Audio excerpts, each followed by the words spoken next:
Chapter 458. Returning to the Human Domain, 2. Been a while since I've been here. Standing on top of the boat that led to the enormous white building in the middle of the lake, lowering my head and taking a look at the crystal clear water of the lake, I marveled at the sight. As the boat moved, the calm and still water of the lake rippled, and the imagery of the mountains in the distance reflected on the surface of the water distorted. Taking my eyes away from the water, a calming breeze tickled my earlobes as I could faintly hear it whispering something in my ears. Every time the wind passed by, it left behind a scent of maple and berries so strong that it made my nose twitch. It smelt heavenly organic yet delightfully tasty. It reminded me of the sweet honey-like brew that the elves had to offer. It wasn't before long that we finally reached the other side of the lake as the front side of the boat gently touched the small wooden pier. "We're here," the elf responsible for pushing the boat said. Nodding my head, I hopped off the boat. Then as I got off the boat, I extended my hand. "Thank you." Taking my hand, Amanda gently got off the boat as her feet landed on the wooden pier without making a sound. Quickly letting go of my hand, Amanda headed toward the building in the distance. As she moved toward the building, I noticed that her footsteps were quite rushed. Tilting my head, I asked, "Are you in that much of a hurry to see your mother?" Without looking back, Amanda nodded her head.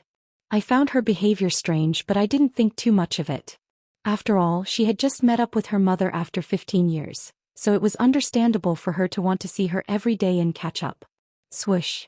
Suddenly another breeze blew and Amanda's hair swayed towards the side of the wind. The moment that happened, I noticed something peculiar. Amanda's ears were red. I instantly pointed this out to her. "Hey Amanda, your ears are red." The moment those words came out of my mouth, Amanda's body suddenly jumped up in fright. Without turning around, in a stuttering voice she said, "It's because it's cold." "Oh okay." Raising my hand and feeling the breeze, I shrugged my shoulders. In a way, she wasn't wrong. It was pretty cold. Following Amanda from behind, it wasn't long before the two of us arrived at the entrance of the building where a couple of strong-looking elves were waiting. Sensing the power behind the elves guarding the structure, my back unknowingly straightened. They are without a doubt rank. I may have reached rank, but ranks were still in existence that I couldn't touch. Therefore, the pressure that came out of their body was quite overwhelming. Not that I wasn't used to it. As soon as Amanda and I arrived, taking a step to the side, the elves quickly led us toward the building. "Please follow us." The interior of the place was exactly as I remembered from a while back. Following a minimalistic style, plants and simple furniture decorated the place. Compared to the typical luxurious buildings back in the human domain, the decorations inside of this place were less extravagant. Walking for about a minute, we soon arrived in front of a large hall. On the opposite end of the hall was a small flight of stairs. A golden throne rested atop the flight of ornate stairs, looking over the entire hall.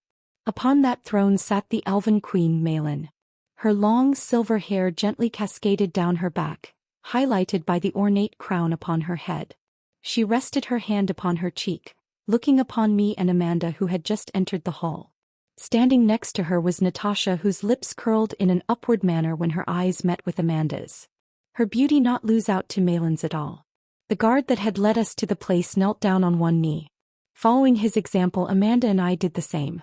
"You have arrived," Malin said as she tapped onto the armrest of the throne. A thin metallic sound rang throughout the space as her nails came into contact with the metallic armrest of the throne. With my head still lowered, I suddenly felt her gaze from above. "Do you have any idea as to why I summoned you here?" "No, I do not," I flatly answered with a straight face. Secretly, I was trying my best to hide the smile that was threatening to show up at any second. Of course, I knew why she had summoned me. What else but to give me the reward for saving Amanda's mother? Seemingly unaware of what I was thinking, Malin slowly stood up from her seat. With a simple wave of her hand, the doors of the hall burst open and 5 elves came into the hall. Adorned with simple servant attire made out of thin silk, the hem of their clothes silently fell toward the bottom of their ankles. On each of the servants' hands was a red fluffy pillow, where an item rested in the middle. Walking towards the elven queen, they stopped beneath the flight of stairs and knelt on one knee. With their heads lowered, the servants raised the pillows above their heads. "Good," Malin softly said as her gaze swept over the items resting on top of the pillows. Pursing her lips together, I once again felt her gaze land on me. Her sweet and crisp voice soon rang throughout the hall as she started speaking. Previously, because of circumstances, I was unable to thank you personally for saving Natasha's life. I'm sure that the fruit that you have given her must have been extremely rare and hard to find. Although I'm curious about where you have gotten such an item, I will not ask further as I don't want to put you in a difficult spot. Taking a step forward, Malin walked down the flight of stairs. Every step she took carried no sound as she soon stopped in front of the servants that were holding onto the pillows. Sweeping her gaze over the items, she continued. Over here are some items that I think you might find useful. Originally, I was planning on letting the winner of the tournament take the first pick, but I believe that you have done more than enough to get the first pick. Extending her hand, a gentle sigh escaped from her mouth. Please choose whichever item you want. You can pick whatever item is over here. Raising my hand to cover my mouth, with a slight cough I stood up. It is an honor. I then proceeded to calmly look through the items that were presented before me. To be honest, I already knew what item I wanted from the very beginning, but if I acted too fast it would seem as though I had planned for this beforehand. Therefore, interlocking my hands behind my back, I carefully looked through each of the items presented before me. Glancing at the items on the pillows, my eyes soon paused on a small hexagonal-shaped glass bottle. Inside of it was a crystal-clear liquid that looked exactly like clean water fresh from the mountains. The moment my eyes paused on the bottle, I was able to instantly recognize it as my eyebrows jumped up. Oh, that should be the elven tear. Malin, who had been staring at me from the beginning, seemed to have noticed my reaction as she spoke. I heard that one of your friends is injured. You want to choose that? No. I shook my head. Before she could say anything else, I continued. That's Kevin's job. Kevin? That handsome boy. Suddenly, Natasha's voice reached my ears as she unknowingly appeared next to me. Blinking a couple of times, I nodded my head. Yeah, I guess. Then, tilting my head ever so slightly, I looked at Malin through the corner of my eyes. He should have no problem winning the competition. As expected. The moment those words escaped from my mouth, Malin's face twitched. This was to be expected. After all, I was basically saying that Kevin was going to win when Valian, the elf's strongest competitor, had still not been eliminated.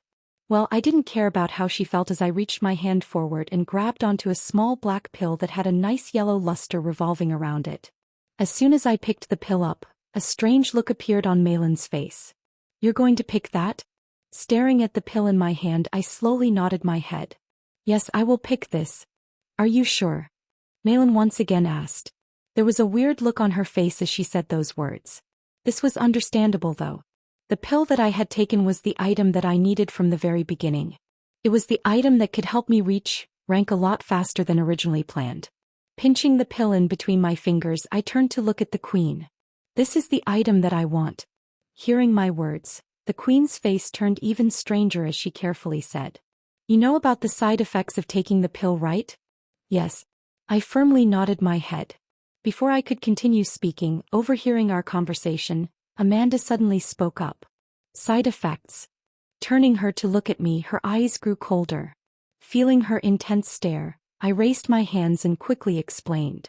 Wait, it's not a bad side effect. I will be in a weakened state for a while and lose all the hair on my body. Silence. Right as my words faded, silence descended on the hall as Amanda looked at me with her eyes wide open. Staring back at her, I shrugged my shoulders. What? It's not like it's permanent. It will last till the effects of the pill wear out and I reach rank. If I had to estimate how long it would take for me to reach rank, I would say it would take me about a month or two. Although I would find myself in a weakened state for a while, it wasn't the end of the world. I wasn't really planning on doing anything big for the next 2 months, so it didn't really matter. Regarding the hair loss, I had the Mask of Dolos with me. Could easily make it look as though nothing happened. Pinching the pill even more tightly, I focused my attention back on the Elven Queen. Anyhow, I've made up my mind. I choose this. The next day, sitting cross-legged in the middle of the room, I stared intently at the pill in front of me. This is it. After selecting the pill as my reward, instead of hastily eating it right after I returned, I chose to wait a day to make enough preparations for it. To be honest, as of right now, what I dreaded the most was the hair loss rather than the weakened state that I would find myself in. However, this was a necessary sacrifice. Without the pill, I estimated that it would take me at least 8 months to reach rank. Shortening that time to 2 months was definitely worth the small side effect. Here goes nothing. Letting out a long breath, I licked my lips. Glancing around the place to make sure there was no one else present, I slowly picked up the pill and placed it in my mouth. Touching the tip of my tongue, a sweet and sour taste instantly enveloped my taste buds as the pill slowly started to melt in my mouth like hard candy. No longer hesitating, I popped the pill inside of my mouth and kept it on top of my tongue. As the pill melted inside of my mouth, a wave of warm energy flowed into my body, and slowly but surely I felt my strength start to increase. Chapter 459, Returning to the Human Domain, 3. Give me a break. Passing my hand over my head and feeling just how smooth it was, I bitterly smiled. The effects of the pill are a lot stronger than I originally thought. For my own sake, I refused to look at myself in the mirror. Wasn't too keen on seeing my appearance, which in the most likely scenario, probably would have reflected the lights coming from the top of the mirror and blinded my eyes. That aside, I wasn't exactly sure about how much time passed since consuming the pill. However, if I had to make an estimate, I would say that I had been in my room for about a week. Ugh. The stench that was coming out of my body made my nose momentarily close up. Covering up my nose, I turned my wrist and checked for any new notification. Oh right. Checking my watch, my eyes lit up as soon as I noticed the date. Today was the day of the finals for the tournament. I wonder if Kevin managed to get to the finals. I thought out loud as I stretched my body. Since I had not moved for about a week, my body was understandably sore. That aside, I would start questioning life if Kevin didn't make it to the finals. My sacrifice would end up for naught. Anyhow, I should probably go see the match now that I'm at it. Lowering my hand, I glanced around the room and pretended to not see just how messy it was. Then, letting out a small sigh, I headed for the shower. Boom. The platform shook and a powerful energy blast spread out throughout the whole platform. Kish. Skidding back, Kevin's feet came to a halt near the edge of the arena grounds. A faint red hue enshrouded his sword. 18. He muttered inside of his head as he slowly lifted his head, and his eyes soon paused on the figure before him. With long silver hair gently cascading down his back, and a haughty look to match his presence, Valian glared in Kevin's direction. Is this really the best you can do? Were all the words that arrogant human said lies? Despite his words, there was heavy solemnness in Valian's voice. They had been fighting for over 10 minutes, and neither of them had still gotten the upper hand in their exchanges. Their fight was even, and this enraged Valian to no end. Raising his hand, the mana in the surroundings converged towards his body. Then, twirling his fingers, a small magic circle manifested in front of him as the mana around him twisted into small sharp funnels that levitated around his body. As soon as the spikes formed, with a simple wave of his hand, Valian directed his attack in Kevin's direction. Die. Swoosh. Like fast projectiles, Valian's attack shot in Kevin's direction at an unbelievable speed.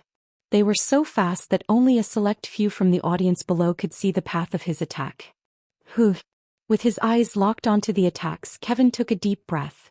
A red hue suddenly enshrouded his body, as he raised his sword in the air and slashed down. 19. With a sound akin to a paper being cut, the moment Kevin slashed his sword, the area around him froze. Following this, much to the audience's shock, Valian's attack once again became visible for everyone to see. However, what made the audience gasp in surprise was the fact that the attacks were split into equal halves as they diffused in the air. Once again, their exchange resulted in a tie. Or at least that was how it seemed at first. However, it soon became clear to the audience that Kevin held the upper hand in the exchange, as the energy coming from Kevin's attack still persisted for a bit and was only stopped when Valian chanted another spell to block the attack. Stopping the attack, his body skidded backward before coming to a halt a couple of meters away from the edge of the arena. Valian's face twisted when he saw this. It had to be noted that the attack he had just used now was not just a simple attack, but one that was filled with everything that he had within him. He didn't notice it at first, but only now that he was fighting did he notice that Kevin's attacks were becoming stronger and stronger with each slash. It had gotten to the point where he was now at a disadvantage. His heart tensed when he realized this. I need to finish this quickly, Valian thought. After the day he had been humiliated in front of everyone, people started to doubt his abilities. They even went as far as saying that Kevin might have a shot against him. This enraged Valian to no end. A rank having a shot against him, someone at the pinnacle of the elven younger generation and a ranked individual? Preposterous. Clenching his fists tightly, mana sprung out from his body. His long silver hair flayed wildly the moment he channeled his mana. Lowering his head and extending both of his hands outwardly, the mana in the surroundings agglomerated in his direction as his rank pressure bore down on the arena grounds. As the mana gathered towards him, the pressure that he was emitting strengthened even further as a blue ball the size of a basketball materialized in his hands. All of this happened within seconds, and not long after the ball of energy materialized, Valian closed his hands together and compressed the energy ball. Contract. He cried out inside of his heart as a circular pressurized wind gale spread out from his body as he contracted his hands together. Then with a low clapping sound, Valian managed to clasp both of his hands together. Once that happened, a smirk appeared on his face. It's over. Lifting his head and revealing his delicate and handsome features to the spectators, Valian slowly lifted his palm. On it, a blue wisp was writhing slightly. An instant later, it suddenly shot out in Kevin's direction. Theoretically speaking, because the wisp was so small and so fast, it should have been extremely hard for the spectators to see its course. However, this was no regular wisp. This wisp was filled with extremely cold energy, therefore a white trail of ice formed beneath its course. Normally this wouldn't have been a good thing as it would allow an opponent to see the course of the attack, but in this case because the attack was so fast and so powerful, it made such a small flaw negligible. Whew. In that split second that the wisp headed in Kevin's direction, Kevin, who had not been standing idly whilst this was happening, raised his sword in the air. The moment he did, a bright red-colored flame suddenly sprung out from his sword, enveloping the area around him. Overdrive. Kevin muttered inside of his heart as the bright-colored flame became even more vibrant and the energy coming out from Kevin's body exploded. Clenching his teeth together, Kevin ignored the terrifying energy that was starting to become too strong for him to handle. His hands were entirely focused on moving the sword downwards. Within an instant, his hands started to bleed profusely as he increased the grip of his sword. 20. Kevin muttered inside of his mind as he cried out inside of his heart and slashed out. Unlike his previous attacks, something different occurred. With a muffled thunder-like roar as Kevin's sword fell, a violet flame shot out from its tip. This was no regular flame as the moment it shot out it carried a terrifying force. Waves of ripples surfaced in the air as Kevin's attack shot in the direction of Valen's attack. The two attacks soon met. At the moment when the two energies came into contact with each other, the space around the two attacks distorted. Two different kinds of terrifying energy, one being white and the other being bright red, cold and hot, stood off against each other for a moment before suddenly exploding in the air. Bang! The intense energy explosion sound reverberated throughout the surroundings, spreading through every corner of Isanor. It was so loud that even those that were not actively watching the tournament could hear it. The arena grounds instantly tore into shreds and the spectators' vision blurred as dust and debris flew everywhere. It wasn't only the spectators that were unable to see the outcome of the match, but even the referee had a hard time seeing who had won as the energy released by the attack of the two individuals was not something he could take lightly. Following the massive explosion, silence pervaded the surroundings as everyone eagerly waited to see the outcome of the match. Bang! Ah shit. Looks like I'm late. Hearing the loud explosion in the distance, I hurried towards the tournament areas. After having taken a shower, I quickly got dressed and put on the mask to hide my face. Prior to ingesting the pill, I had taken a copy of my face and therefore if I wanted to, I could look exactly the same as I did before. The only problem was my weakened state. That one was actually annoying as it meant that I had to stay away from fighting for a while. Well, it wasn't like I was planning to pick a fight with anyone. Entering the tournament stands, glancing around the place, my eyes soon paused on a few familiar figures in the distance. I immediately headed in their direction. Upon arriving close to them, I asked, "Who won? Who are you?" Jin's brows furrowed as he looked at me. Before he could say anything else, Amanda softly whispered, "It's Ren." Ren. Tilting his head, Jin had a sudden look of understanding. "I didn't recognize you with your mask." "That's fine." Waving my hand, I shrugged it off. Couldn't really blame him. The face I was currently using was the face of one of the guards I had killed back at the monolith. What I really was surprised by was how Amanda had been able to recognize me. From what I remembered last time, she had almost mistaken me for someone that was hitting on her. Yet, the moment she saw me now, she was able to instantly recognize me. Just as I was about to ask her how she knew, seemingly being able to read my thoughts, she moved a bit closer and whispered. Since that incident, I've memorized the faces of all the humans that were supposed to be present in Isanor. Your face doesn't belong to anyone on the list. Oh, that made sense. Sounded like a lot of effort. Not that I was one to speak, as I had also done the same. Blinking my eyes a couple of times, I suddenly noticed something. Lowering my head, I was surprised to see Emma sitting down in the stands, watching over the match in the distance.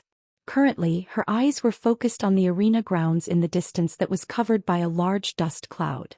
Seeing the worried look on her face, I decided to not say anything and just focused my attention on the arena grounds. The dust that was enshrouding the arena grounds did not stay for long, as it was soon cleared out by the referee, who simply waved his hand. At the exact moment when the dust was cleared, silence pervaded the stands as everyone's eyes locked towards the distance. He didn't disappoint. With one knee on the ground and supporting his body up with his sword, Kevin appeared in the middle of the arena. Apart from the fact that his clothes were torn and his hair was messy, he didn't look too injured. The same couldn't be said for Valian, his opponent. Laying down with his eyes closed, his hair scattered all over the ground, and heavy injuries all over his body, it became clear to everyone watching that Valian had lost. In the midst of the silence that was enshrouding the place, I turned to look at Jean. Hey, is that really the guy that kicked us out of the coffee shop? I kind of feel embarrassed now. Also, now that I think about it, since you're here, it must mean you have lost. What place did you get? Jin's mouth twitched when he heard my words. Before he could say anything else, the crowd erupted into large cheers, and a relieved look appeared on Emma's face.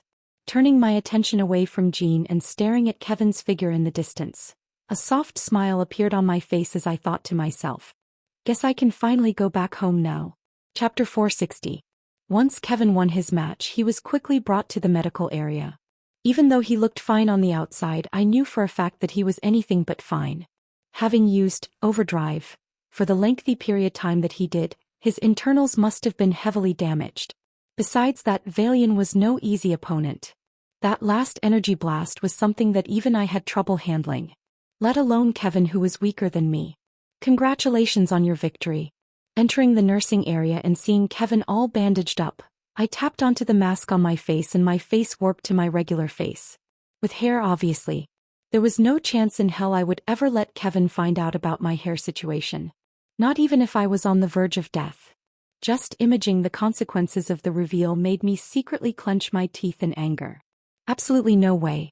Let me take a seat over here, you don't mind, do you? Currently, it was just the two of us in the room.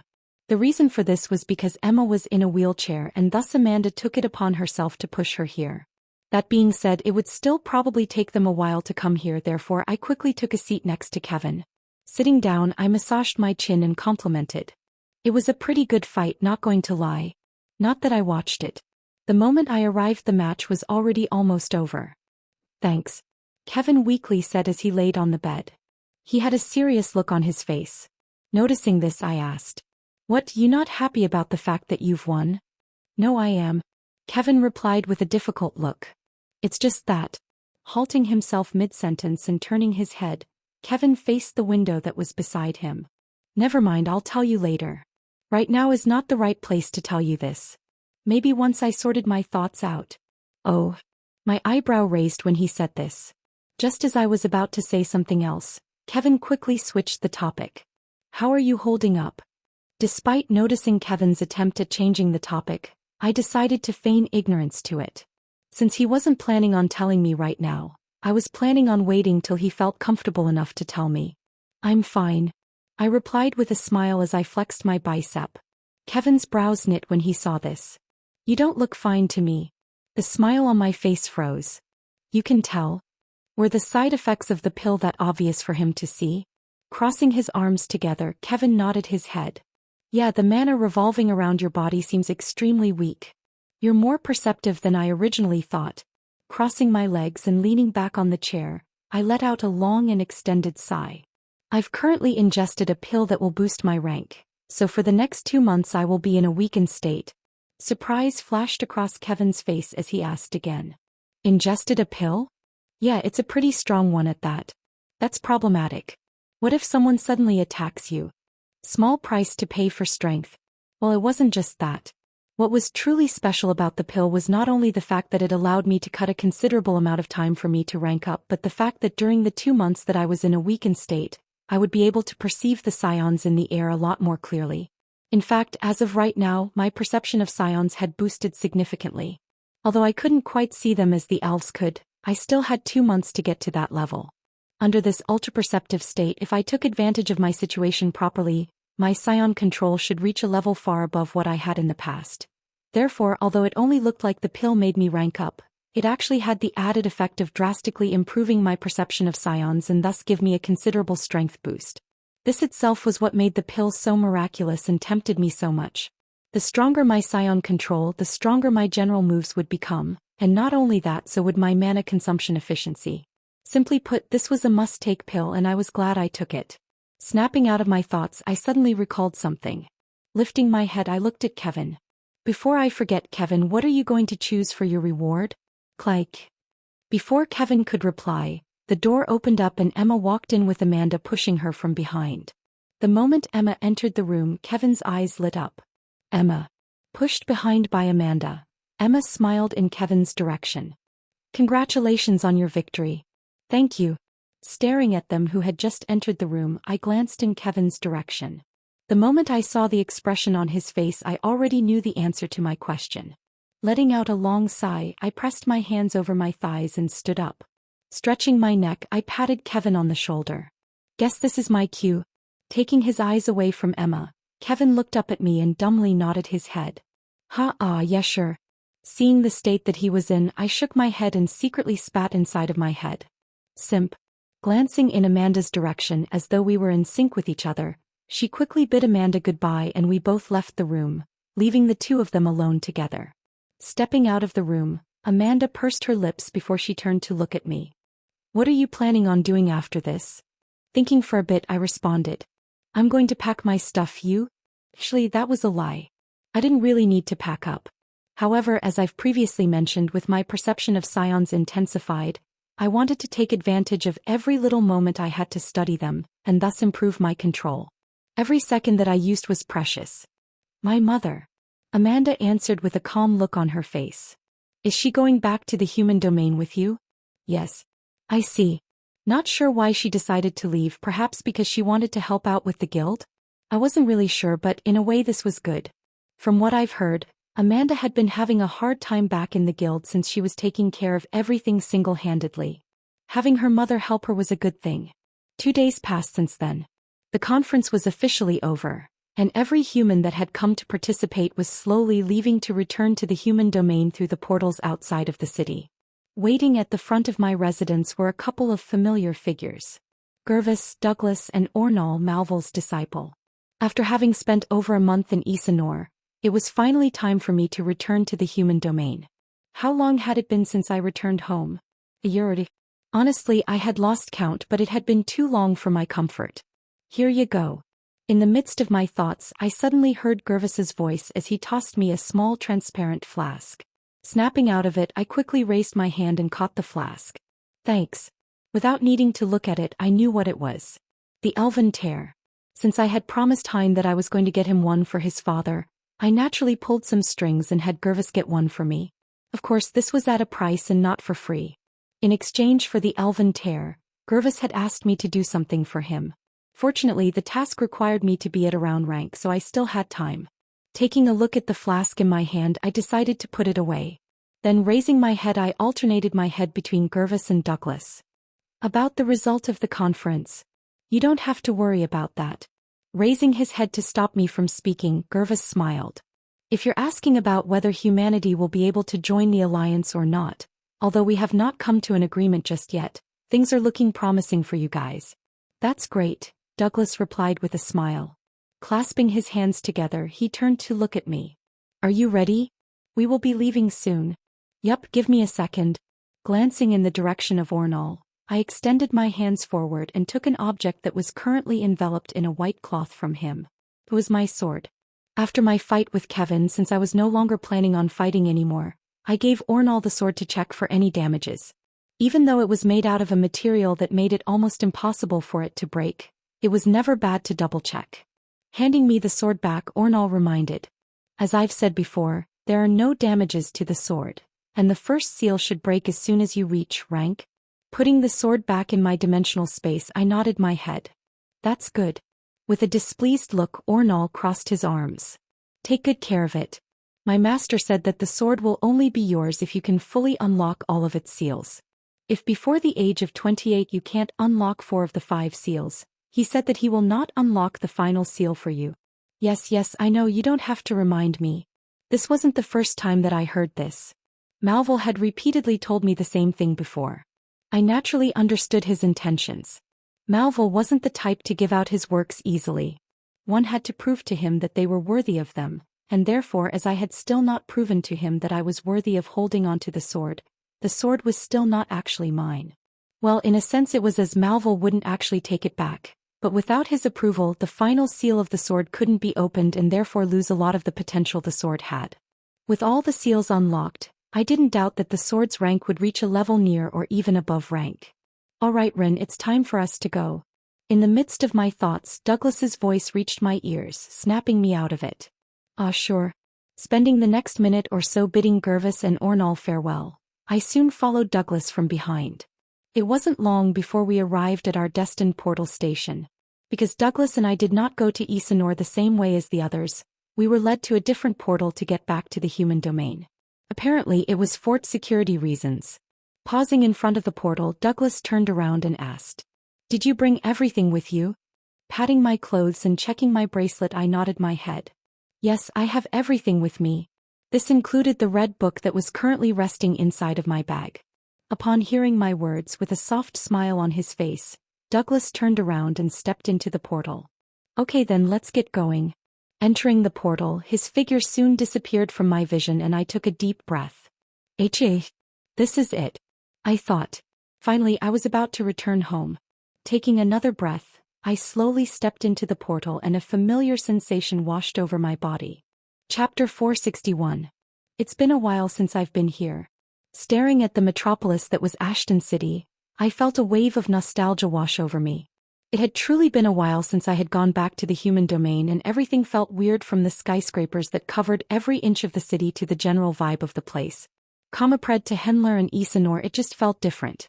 After separating from Douglas and altering my face with the mask, my first stop was my parents' house. Well, in a way it could also be argued that this was my house, since I didn't really have my own house. Used to live in the locked dormitories after all. This should be the place, no? Halting my steps in front of a large building and double-checking with my phone's GPS, I proceeded to walk into the building. The building that I was currently walking into was owned by the Demon Hunter Guild, and it was the place that Amanda had given to my parents in order to ensure their safety. Walking into the building, I could understand why Amanda had decided to bring them here. The moment I stepped into the building, blocking the door were several guards whose rank was in between rank to rank. Not only that, but the moment they appeared, I felt the presence of a few lasers scanning my body from top to bottom. D. Stop right there. A booming voice echoed as several guards came to greet me at the entrance. It was clear that whatever the laser beams were, they were able to alert the guards of my strength, as they all came at me with solemn looks on their faces. For a moment I didn't know how to react to the situation, as I was slowly surrounded by the guards. Taking a step forward, a buff guard with a sharp look and serious disposition scanned me from top to bottom. State your name and the reason for entering this place. Staring at the guard in front of me and feeling his aura, I secretly thought. She wasn't kidding when she said that security here was tight. In terms of size and strength, he was comparable to Keimer. Putting on a polite smile, I tapped onto my face and handed him my ID. I'm here to meet my family. At the exact moment I tapped on my face morphed to my normal face with hair obviously, and surprise flashed across the guard's face as he hastily took my card. Checking the card, the guard lowered and raised his head multiple times. This repeated for the next minute or so, and just as I was about to get annoyed, the guard's disposition crumbled apart as he weakly muttered, It's really you. Huh. Following his words, he, alongside the other guards, quickly rushed toward me. I'm a huge fan of yours. That fight was amazing. I replayed it multiple times. The way that you made those arrogant bastards know their place. Overwhelmed by the looks that the guards were giving me, I became slightly flustered and took a step back. What in the world is going? The way they were looking at me felt as though they were looking at their favorite celebrity. Although I had originally expected such a reaction after my performance at the conference, I didn't expect it to go as far as this. I was typically used to being ignored and low-key, but this sudden change took me by surprise. I knew that this was going to happen. Before I could do anything about the situation, a crisp and tired voice sounded from behind me. I was able to instantly recognize who the voice belonged to as I turned my head with glee. My savior had finally arrived. Amanda. Yes. Standing at the entrance of the building wearing simple blue shirts and a plain white shirt, Amanda's hair, which was tied in a ponytail, swayed from left to right as she walked up to me. Looking at her coming in my direction, I had to say, although she was wearing simple clothing, it couldn't hide her stunning beauty as she quickly mesmerized all of the guards present. Not minding the stares and stopping next to me, Amanda eyed the guards that were surrounding me with a displeased look on her face. I'm not paying tens of millions of you a month just to stand there and fanboy over him. Quickly go back to your post. Why, yes, madam. Listening to Amanda's words, all of the guards quickly lowered their heads and apologized. Following this, heading my ID card back, they all returned to their regular posts. Once the guards disappeared, Amanda sighed. You need to be more careful.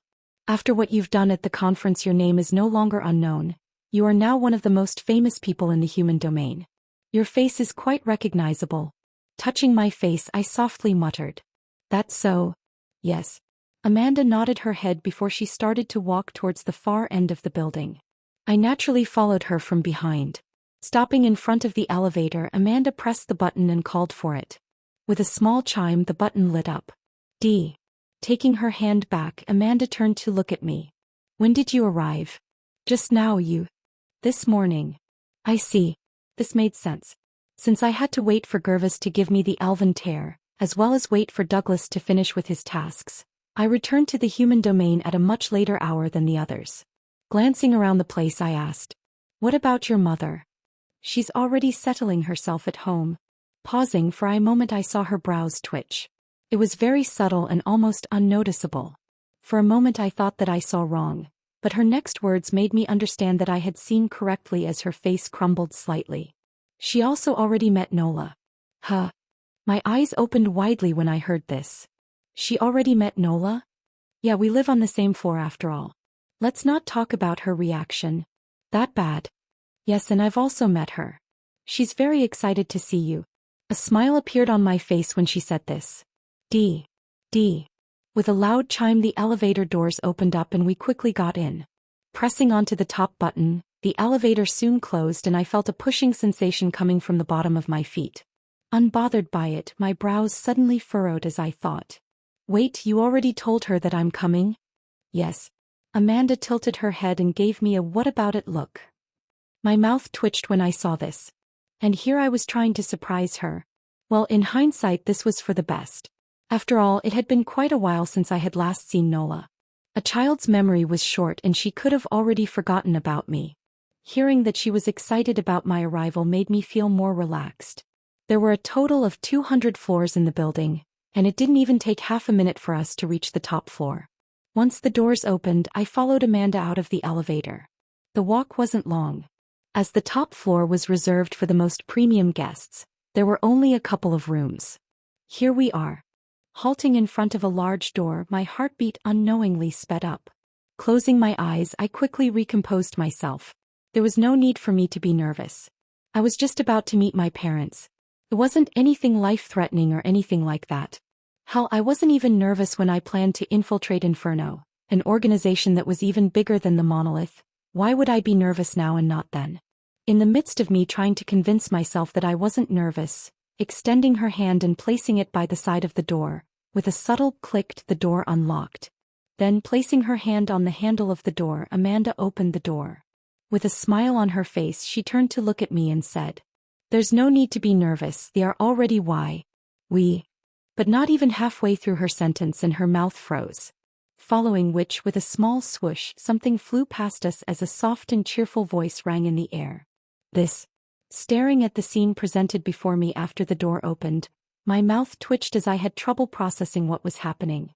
Standing in the middle of the room with a soft orange glow enveloping her body, Monica raised her hand in the air. Levitating in the air was Nola, who wore a cute red one-piece dress with white dots all over. Staring at Monica, Nola giggled uncontrollably. More. Staring at Nola, who was levitating in front of her, Monica's smile widened. Do you want to go faster, Nola? Nola clenched her fists and nodded her head repeatedly. Faster. Okay, here we go. With a satisfied smile on her face, the glow around Monica's body intensified and Nola's body shot away. Nola's voice rang throughout the whole house as her body flew all over the place. Staring at the scene in front of me, I opened and closed my mouth repeatedly. For the first time in a while, I had become so speechless that I felt my mouth hanging all the way toward the bottom of my neck. What in the world is going on? To make things even more confusing, sitting by the other end of the room were my parents alongside a couple of familiar faces. Donna and Amanda's mother. They looked to be completely fine with the fact that Nola was currently flying all over the room. Nola's joyful voice once again rang throughout the room as her body zigzagged through every corner of the room. With a dull look on her face, Amanda shook her head and sympathetically said, I was the same as you this morning. I'm trying. Oh, Rin, you're finally here.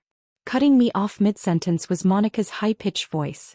Following her words, everyone finally took notice of my presence and Nola's body halted mid-air. Brother! She joyfully shouted as she extended both of her hands. Before I could even react, Nola's body suddenly shot in my direction.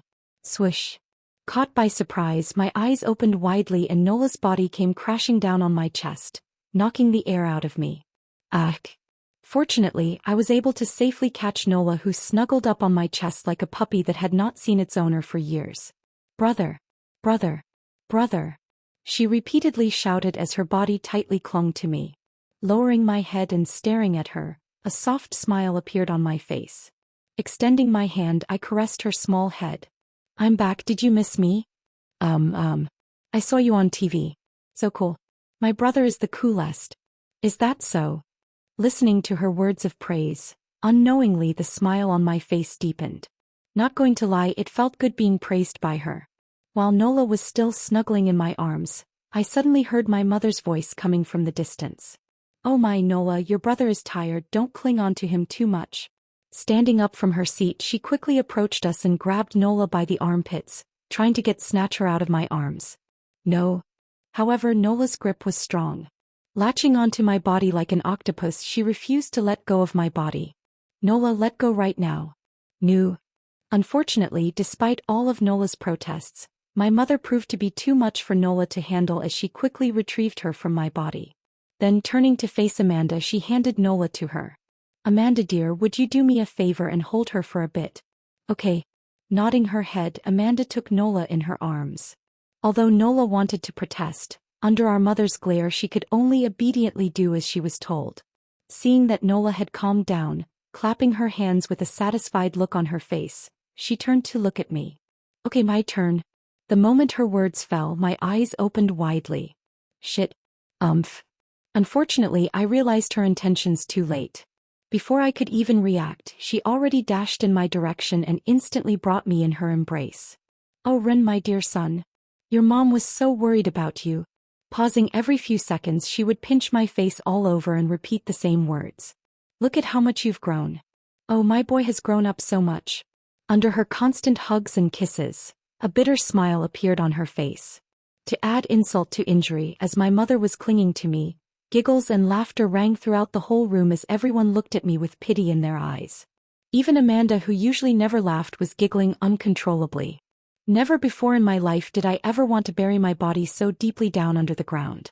Okay, honey, you can calm down now. Coming to my rescue was my father, who quickly arrived and patted my mother on the shoulder. A little bit more. My mother protested, however, my father shook his head. Didn't you say it before? Ren's tired, let him rest a bit. Ugh, fine. Finally, after a couple of seconds, she finally let go of me. However, as she let go, I could see a look of deep reluctance on her face. Free from my mother's grasp, I gratefully looked at my father. Thank you. Smiling back, he nudged me with his head. Come, have a seat with us at the table." Upon saying those words, he quickly brought my reluctant mother towards the table where everyone else sat. Amanda followed after him. Raising my head and staring at everyone in the room, I lowered my head slightly and muttered, "Okay." For the first time in a very long time, I felt at peace. Chapter 462. Inside of a pitch-black void. With his eyes closed, a figure bearing striking resemblances to a human sat in the middle of the void. He had ashen gray white hair and a cold, merciless look that chilled anyone that looked in his direction. Sitting cross-legged in the middle of the void, the figure's eyes were closed. For an unknown period of time, the figure remained seated without moving a single muscle of his body. Had it not been for the rhythmical movement of his chest, someone could have easily mistaken him for dead. How much time passed since then, no one could tell, as the concept of time had become null in that black void. Twitch. With a small twitch, the figure's eyes suddenly moved. Following the first twitch came the second twitch, and before long the figure's eyes suddenly sprung open, revealing two blood-red pupils. Blinking a couple of times, the area surrounding the figure suddenly froze. Glancing around the place, the figure had an apathetic and cold look on his face. It was then that his lips tugged upwards as he slowly opened his mouth. "You've weakened, haven't you?" Drifting throughout the void was the figure's cold yet arrogant voice. A deep chill permeated the place as the figure slowly stood up. Taking a look at his surroundings, the figure closed his eyes and raised his hand. With a simple swipe of his hand, the space in front of him tore apart. Crack. Once the space tore apart, creating a small crack in the fabric of space in front of him. Following the space tear, a shocking scene was revealed behind it. Over 30 or so different figures stood behind a large honeycombed sphere that was currently surrounding the white-haired figure. Each figure emitted a tremendous pressure that caused the surroundings to distort at their mere breath. Staring at the figures standing behind the sphere, the ashen white-haired individual smiled. "What an interesting welcome," the figure muttered before he closed his eyes and took a step toward the crack. Before entering the crack, he mouthed a couple of more words. "It looks like the two of them have already partially awoken. It's time for me to do my part. Welcome back. Congratulations on your victory. Your performance was amazing." The moment Kevin entered the Union headquarters, he was instantly greeted by his colleagues who flattered and applauded him for his achievements at the conference. No one mentioned his loss with Run, but this was understandable. Kevin was part of the Union while Run wasn't. Furthermore, Kevin was the rising star of the Union. No one wanted to get on his bad side. With a calm smile on his face, Kevin thanked everyone that complimented him. He was already prepared for such a scenario and therefore wasn't the least bit flustered. Thank you. After thanking everyone, Kevin quickly headed for the changing room. Today he was tasked with the role of entering a dungeon with another small team from the Union. It was a simple reconnaissance mission. With the Union owning over 1,000 different dungeons, every once in a while they needed to do a small check to see if any demon had infiltrated or if the dungeon was still stable. Arriving at the changing room, Kevin opened his designated locker room and took out a special suit. He quickly put it on. The suit was made from the skin of a rare beast that could only be found on the outskirts of the human domain and had to be personally hunted. What made the skin so special was its special properties that allowed for it to absorb 10% of the damage inflicted by an ranked individual. It didn't sound like a lot, but for Kevin this amount was something that could potentially save his life. As he put on the suit, he secretly thought to himself, "Even though I won the competition, they only gave me a few days rest. How ungrateful." Not even a couple of days had passed since his return to the human domain, and the Union had forced him to go on this small excursion. He was honestly quite tired, but a job was a job, and thus, zipping the back of his suit up, Kevin calmly walked out of the changing room. Then, turning right of the room, Kevin headed for a special room where several people were already waiting for him, all wearing similar suits to him. Upon arriving in the room, Kevin glanced towards the other and solemnly asked, "Everyone's already gathered?" With their backs straight, all of the recruits simultaneously shouted, "Yes, sir. Yes, sir. Yes, sir." Good. Kevin nodded his head in satisfaction when he saw this. Extending his hand, Kevin asked, "Give me the report on the dungeon." "Yes, sir."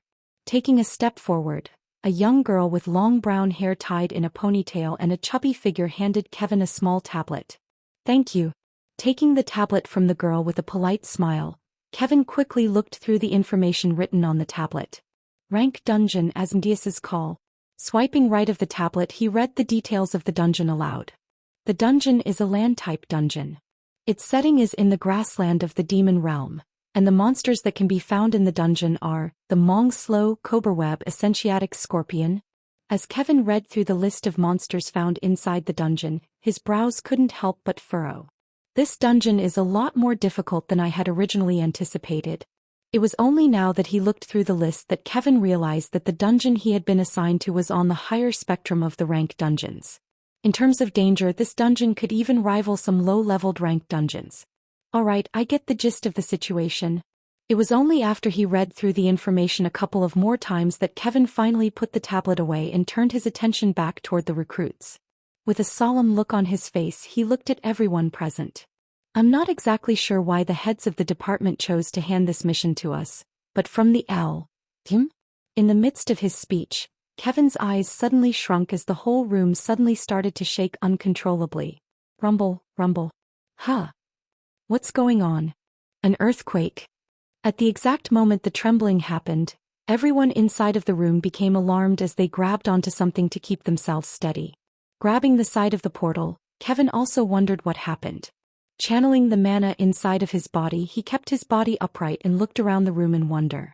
However, before he could even have time to process everything, a low chime suddenly rang inside of his head as multiple red labels materialized in front of him, startling him completely. What the?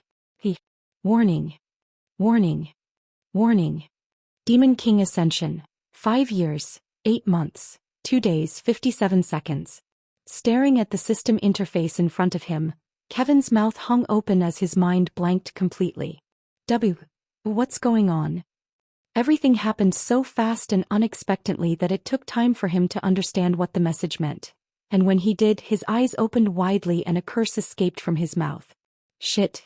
It was at that moment that Kevin understood that something terrible must have happened. Bye Nola. Bye brother. Dropping Nola at school, I bid her goodbye with a smile on my face. Having spent the last couple of days with her and my family, I felt much more relaxed. Because I had been away from her and my parents for a very long time, there was a lot I had to catch up with them. During the days that I returned, I spent most of my time at home catching up with them. From there, I was able to learn a lot of new things, such as the fact that Nola was now in kindergarten and that my parents were now no longer in any debt. In fact, with the world now knowing of my identity, they received multiple sponsorship deals from large conglomerates, in hopes of trying to get on their good sides. I originally thought that this was a good deal for them. However, it appeared as though the two of them were satisfied with what they had and refused all of the offers that came their way. Despite me telling them that it was okay for them to accept the offers, they adamantly refused, and so, shrugging my shoulders, I could only accept their decision. I should probably get going. It was only after I watched Nola's figure disappear in the school that I finally left the school premise. Clank. Heading for my car, the moment I arrived a couple of meters away from it, the car door slowly rose in an upward manner. Following this, I quickly entered the car and stepped onto the accelerator. My next destination was the group headquarters. It had been a while since I had met the others, and it was time that I started making preparations for the future. That, and the fact that I needed to take care of a couple of problems. Primarily, Everblood and Aaron's parents. Now that I was back in the human domain, I decided to quickly eliminate all possible threats before they got to me. Rather than wait for them to come at me, the best decision was to go at them before they even had the chance to come at me. There was also the Monolith, but they weren't an organization I could simply touch as I wished. I was still far too weak to handle them. Coming to a stop in front of a traffic light, my brows suddenly furrowed. Staring toward the sky, I suddenly saw a horde of birds flying in the air in a weird manner. To make things even weirder, I suddenly felt a weird fluctuation in the mana in the air. Twisting the keys of my car, I turned off the engine of the car and stepped out of the car. Placing my hand on the top of the car, I looked at my surroundings. Everything felt normal yet different at the same time. It was hard to explain, but it felt as though this was the calm before the storm. Bah, thump, bah, thump. Unknowingly, my heart started to speed up. Rumble. Before I could make heads or tails of the feeling that I was feeling, the ground started to shake and startled screams rang everywhere. Shit. A curse escaped from my mouth as I channeled the mana inside of my body and kept my feet planted on the ground. Rumble, rumble. As seconds passed, the ground started to shake even more fiercely and people started to fall over. Their panicked screams rang throughout every corner of the city, and the cars around me started to beep uncontrollably. Just when I thought things couldn't get any worse, my ears twitched as I heard the sound of something tearing apart. Slowly lifting my head, my pupils instantly dilated as I watched the sky tear apart and a huge tear appeared in the sky. Swallowing a mouthful of saliva, I opened and closed my mouth repeatedly. It can't be this event. Before I could even finish my sentence, the crack in the sky opened up even more widely and suddenly the mana in the air thickened up considerably. Instantly the pores of my body opened up and my body started to greedily absorb the mana in the air.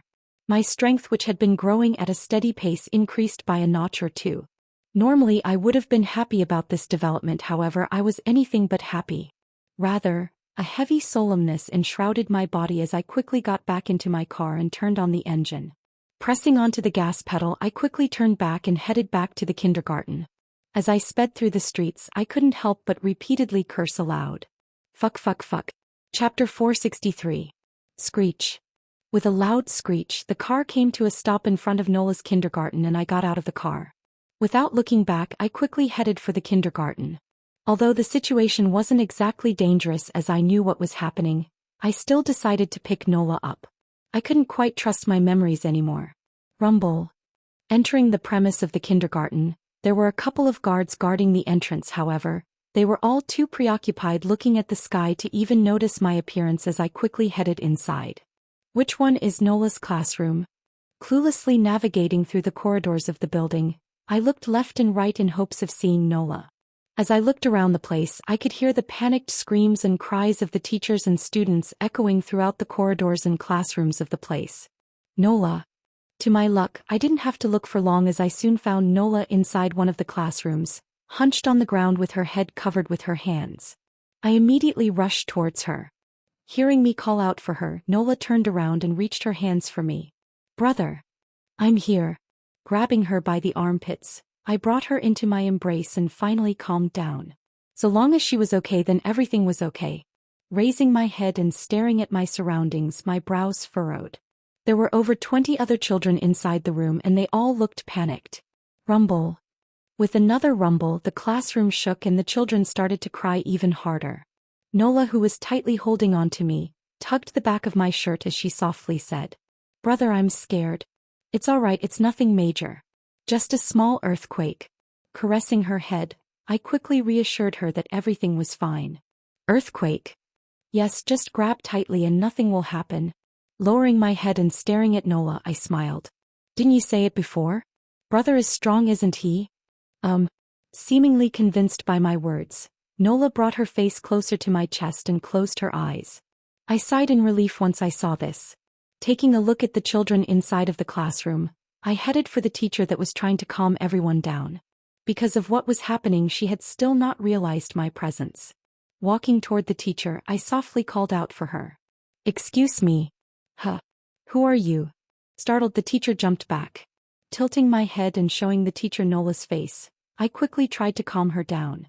"It's all right, I'm her brother." Then glancing toward the others, I quickly said, "You don't have to panic about the situation.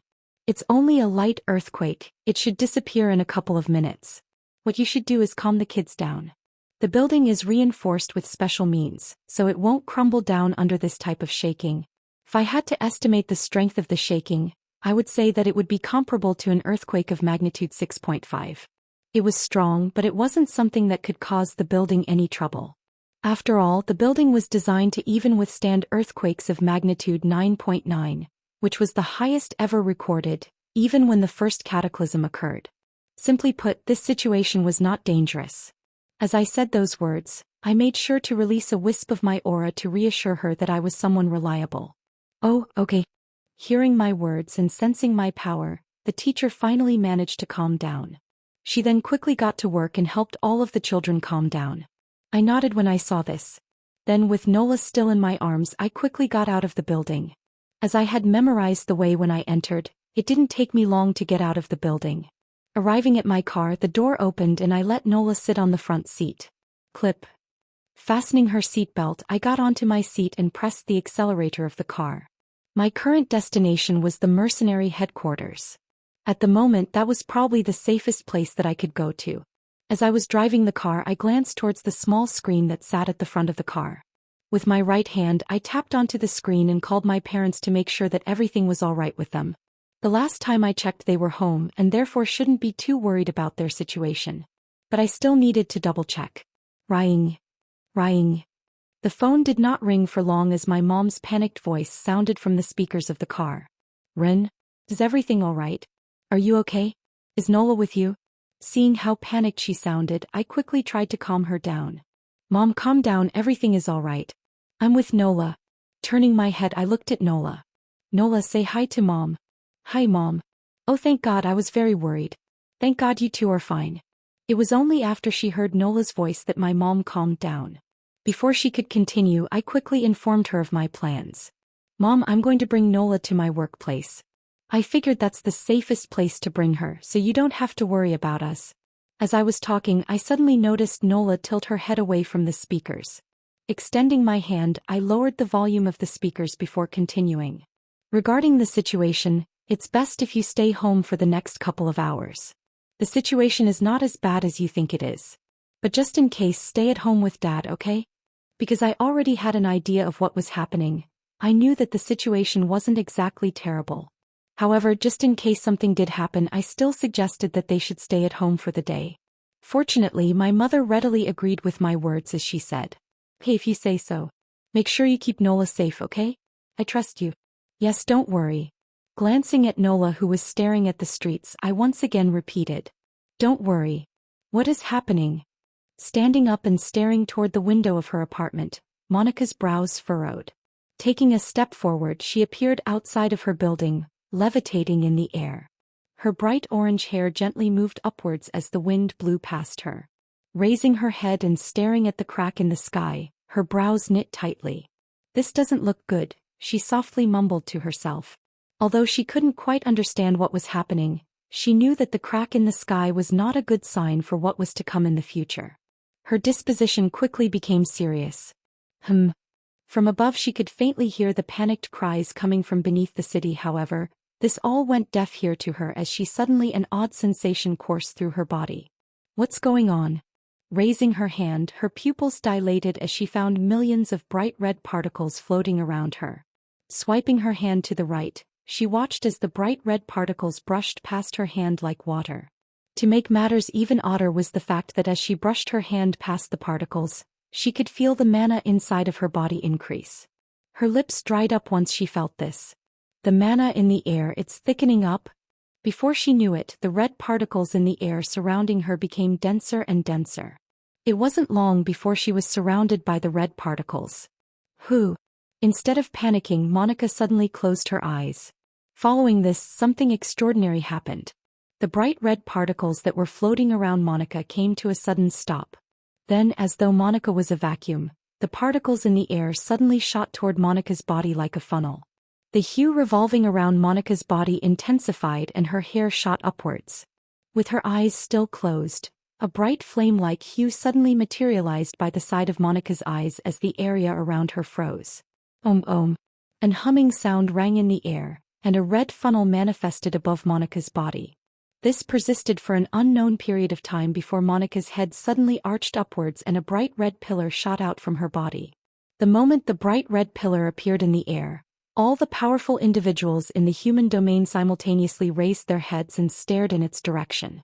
At this moment, they all knew that something extraordinary was about to happen. Dashing out of the Union headquarters, Kevin's footsteps came to a stop once he was finally able to get a clear view of the sky. There he saw the massive tear in the sky, and his face couldn't help but twist once he saw this. What in the world is happening? From the system message to the crack in the sky, Kevin had no idea about what was happening. However, if he had to make a guess, Kevin believed that it somehow had to do with the Demon King. For the timer to suddenly shrink down, and this to happen, Kevin knew that this was not a coincidence. The Demon King was definitely up to something. His teeth clenched at the thought. Because Kevin had been too distracted by his thoughts, it was only after a couple of minutes had passed that he noticed something odd about the world. Or rather, the mana in the air. The mana in the air. Unlike Monica, Kevin was unable to see the individual scions in the air. However, he wasn't dumb. He could definitely sense that something was up with the mana in the air. Closing his eyes, Kevin quickly channeled the mana in the air towards his body. After a couple of seconds, his eyes opened widely. The mana in the air is denser. If before it took him an hour to fully recover his mana, at the moment, Kevin estimated that it would take not even half of that time. The mana in the air had become that much denser. This was a pleasant surprise to him. Not only did it mean that he could now fight longer, but it also meant that he could break through at a faster rate than in the past. Kevin did not rejoice for long, however.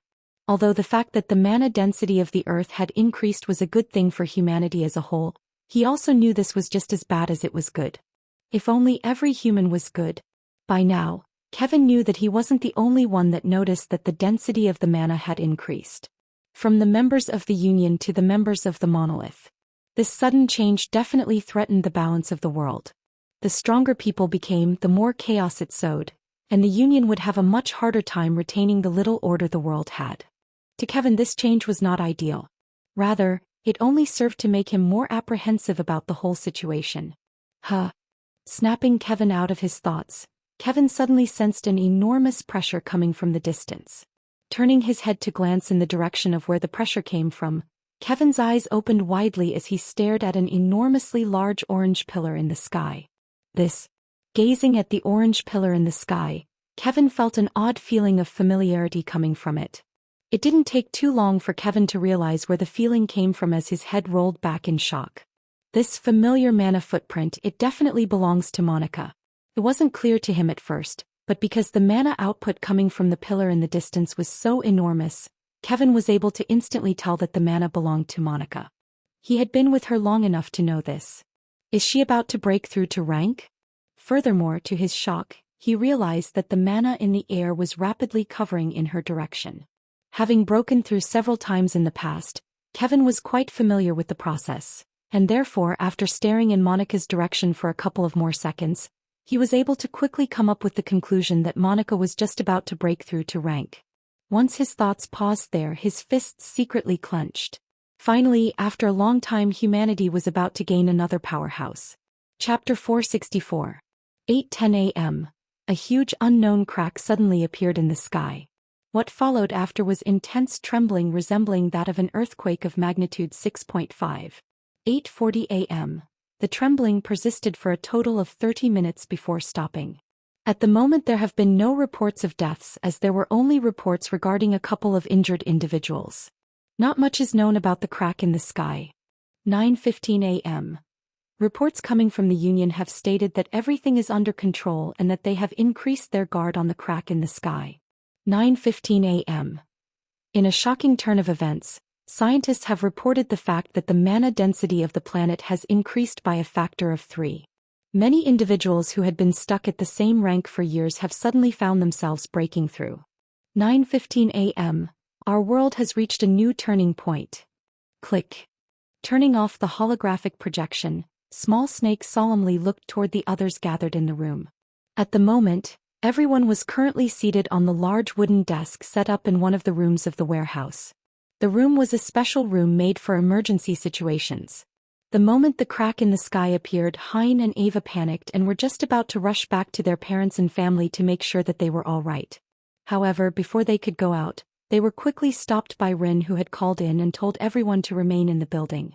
Before Ava and Hein could protest, he also told them that their parents were going to be all right. Although Hein and Ava wanted to protest since Rin was the one to speak, and they knew that he was usually not wrong in these types of situations, they obediently followed his orders. That being said, an air of nervousness and tension permeated throughout the whole room as everyone was still confused about the sudden turn of events. Out of everyone present, the only one that seemed to be the least bit concerned about the situation was Angelica, who was currently seated by the far end of the table with her eyes closed. Next to her was Ava. Turning on his laptop and browsing through his information channels, Small Snake thought for a moment and raised his head. Angelica, do you have any idea about what's going on? Her calmness made Small Snake think that she knew something. However, it appeared as though he had assessed wrongly as Angelica quickly shot him down. No. The frown on Small Snake's face deepened. Pinching the screen of his laptop, Small Snake looked through the images of the crack in the sky, however, regardless of how much he tried to look, he couldn't make heads or tails of what was happening. I hope Rin gets here sooner. I really am not liking this situation. Staring at the different headlines and titles in front of him, Small Snake shook his head. This situation was worrying him to no end.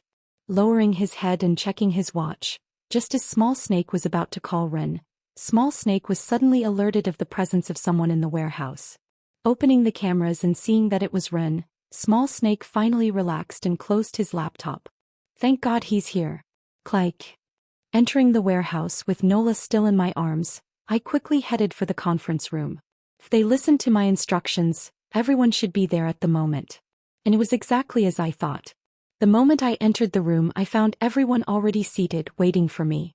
Upon my arrival, I felt everyone's eyes directed in my direction, or to be more precise, Nola in my arms. I feigned ignorance to the stares.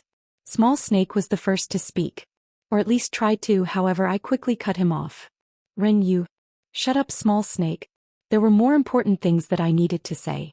But just as I was about to speak, Nola's brows furrowed as she looked at me and said, Brother, that's not nice. Raising her finger, Nola said, You can't say shut up. Shut up is a mean word.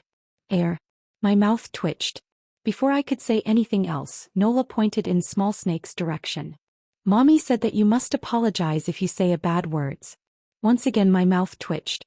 Biting my lips and staring at Nola, who had a serious look on her face, my shoulders slumped down and I let out a long sigh. Alright, fine. Turning my head to look at Small Snake, who was looking at Nola with tears in his eyes, my right hand twitched uncontrollably. Taking a deep breath, I mouthed, Alright, Small Snake, I'm sorry for what I said before.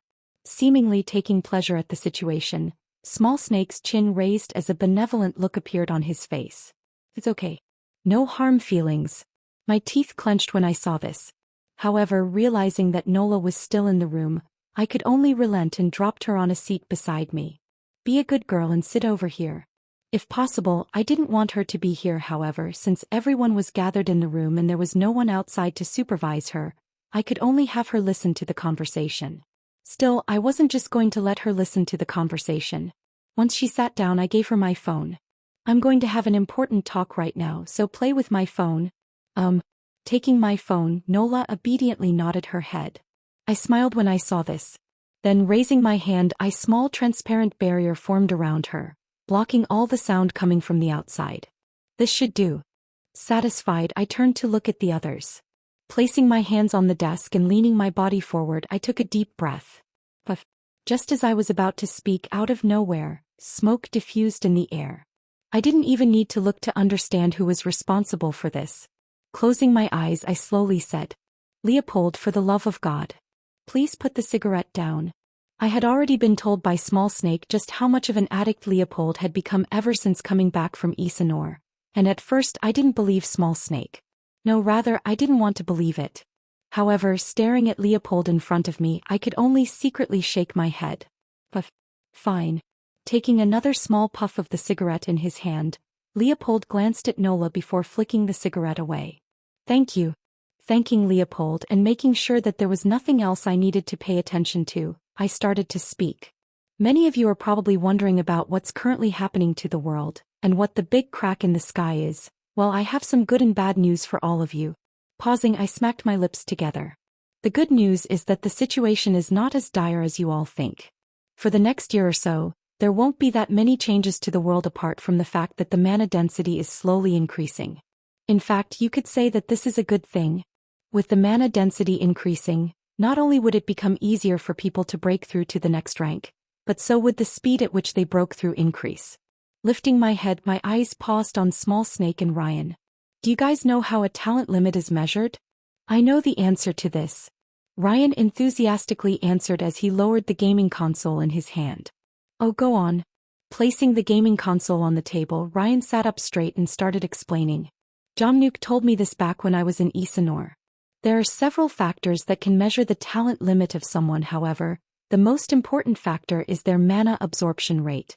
Yes, that's correct. Listening to Ryan's words, I nodded my head. There were many factors that determined the talent limit of someone, however, the primary factor was their mana absorption rate. Typically, the higher their mana absorption rate, the higher their talent. In the midst of my thoughts, Ryan continued.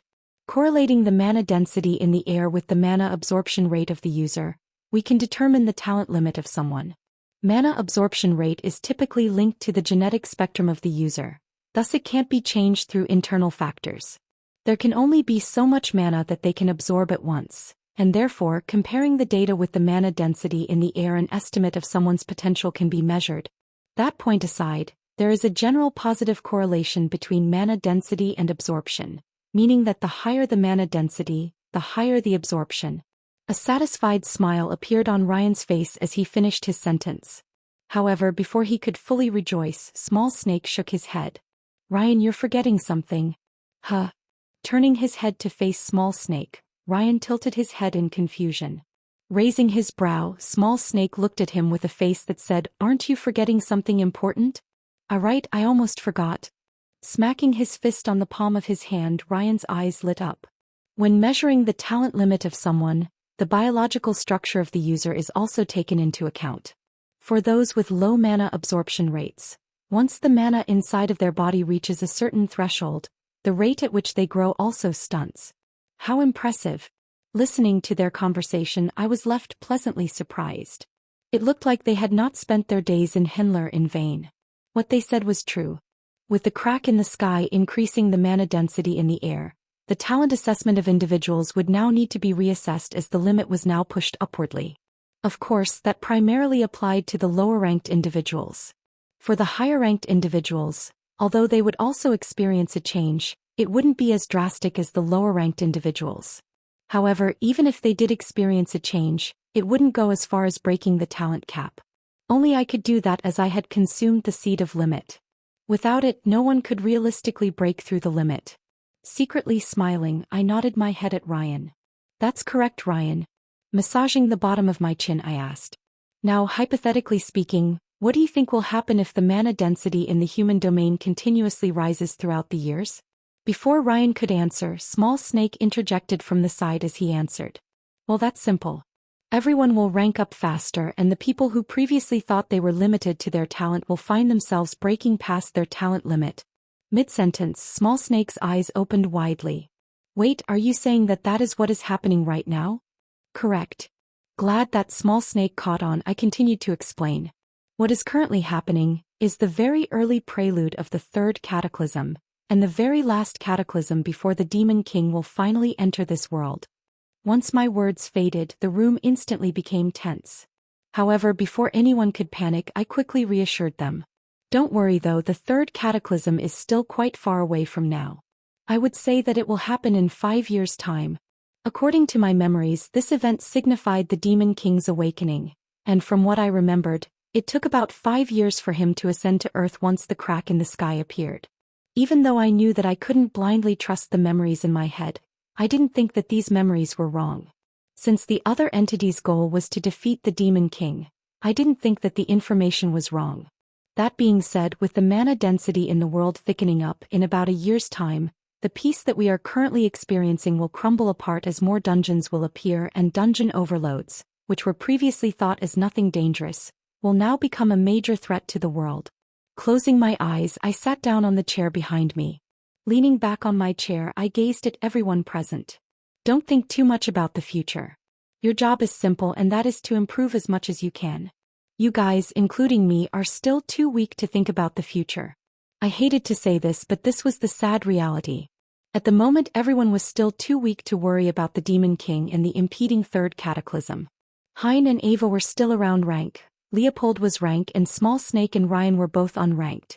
There was also Angelica, who was ranked, but her situation was still unknown as the contract was going to expire in a little less than 2 years. Hopefully she would decide to prolong the contract. However, the possibility of her not doing so was still there, so I couldn't get my hopes up. Angelica aside, it was a fairly strong group, however it was a far cry from where I wanted them to be. Tapping on the table with my finger, I opened my eyes. I won't say much more. However, this crack is an opportunity. An opportunity for everyone to become stronger. It would truly be a waste to let go of such an opportunity,